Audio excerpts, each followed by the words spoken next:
Hello everyone, চলে আসলাম নতুন একটা ভিডিও নিয়ে। তো সকাল সকাল ঘুম থেকে উঠে ফ্রেশ হয়ে খাওয়া দাওয়া করে যে ওষুধগুলো সকালে খেয়ে থাকি সেই ওষুধগুলো আগে খেয়ে নিলাম। তো রোজকার মতনই সকালবেলা উঠে আমার এত এখন ওষুধ খেতে হয়। তো যাই হোক, ওই ওষুধ খেয়ে জামা কাপড় ধুয়ে দিয়েছিলাম, তো সেগুলো ছাদে চলে এসেছিলাম মেলতে।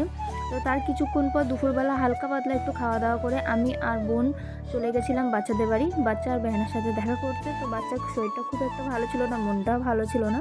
তো ভাবলাম তাহলে চল দেখা করে আসি বাড়িতে যখন আছি। তো চলে গেছিলাম আমি আর বোন দেখা করতে। তো গিয়ে দেখলাম বেহানা আমাদেরকে আলু কবলি করে খাইছিল, কিন্তু ও বলে ও রান্না করতে পারে না। তোমরা বিশ্বাস করবে না, জাস্ট মানে এত সুন্দর ও আলু কবলিটা মাখিয়েছে বলার মতো না। খুব টেস্টি হয়েছে, খুবই সুন্দর হয়েছে খেতে। আমাদের তো দারুণ লেগেছে, স্পেশালি আমার খুব ভালো লেগেছে। ও বলছিল যে দিদিকে কখনো খাওয়ায়নি, ও আমাকে খাওয়াবে। তো একটু টকটা কম হয়েছিল, তো বললো টকটা দিয়ে, তো টকটা দেওয়াতে আরও বেশি ভালো হচ্ছিল। খুব ভালো লেগেছে খেতে।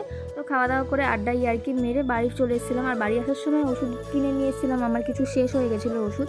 তো সেই ওষুধগুলো দেখে নিচ্ছিলাম, সব ওষুধ ঠিকঠাক করে মানে এনেছি কিনা, কখন কোন ওষুধ আবার খেতে হবে, টাইম চেঞ্জ হয়েছে, আরও ওষুধ অনেকগুলো অ্যাড হয়েছে। তো সেইগুলো সব কিছু গুছিয়ে গাছিয়ে নিচ্ছিলাম।